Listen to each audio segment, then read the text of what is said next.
Sening baxting mening ulushim, sening darding mening yumushim, sening taxting mening turmushim, har biringiz mening baxt qushim, meni to'g'ri tushun baxshim. Sen kulsang men quvonchdan o'lgum, sen yayrasang men baxtni ko'rgum, haydasang ham yoningda yurgum, jigarimsan jigarday suygum, meni to'g'ri tushun baxshim.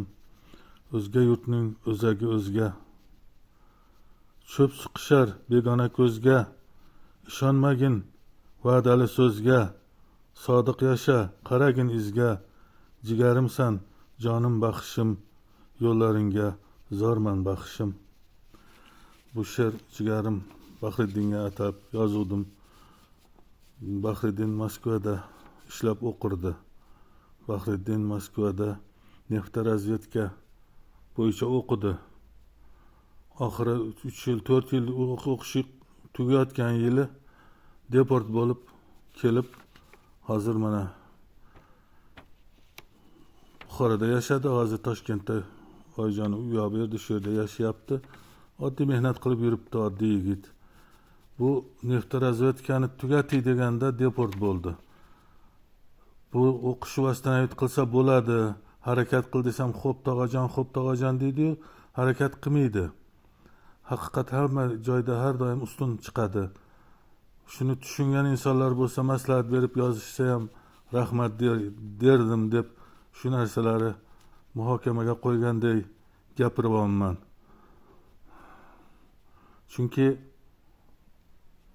vastanavit qilsa bo'lsa kerakki, Rossiya hozir bizga ijobiy ko'z bilan qarayapti. Ijobiymiz, munosabatlarimiz ijobiy. Putin hech kimni xafa qilmayapti. Ruslar ham hech kimni xafa qilmayapti. Hatto ular yaqinda YouTube'dan ko'ryapman.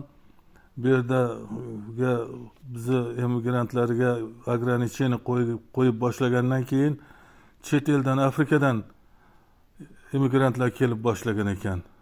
Bir rus yigiti yozibdiki, chet eldan kelayotgan o'zimizkilari haydab negrlarga, chet ellik insonlarga kunimiz qoldimi? Qarang bularning o'zini tutishini, yurish turishini qarang deb ularni yurganni, Moskvada yurgan, hamma yoqqa musor tashlab yurganlarni, o'zini yaxshi tutmayotganini, kulturadan uzoqligini afsuslanib gapirib chiqibdi. Haligi yigitni ko'zimga surtkim keldi. O'zimizki-da baribir. Ming yillardan buyon ruslar bilan do'st inoq bo'lsak kerak. Birga jang qilsak, birga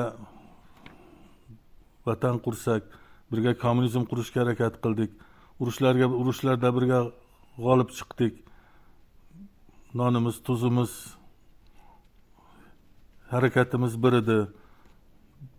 Bularga bu deyishim minnatdorchiligimdan aytyapman. Ruslardan uzoq ketib, ajrab, yaqin qo'shnidan ajrab bo'ladimi hech qachon? Yon qo'shni, jon qo'shni degan gap bor. Yon qo'shnimizdan Xudo qo'ymasin, jon qo'shnimizdan Xudo qo'ymasin.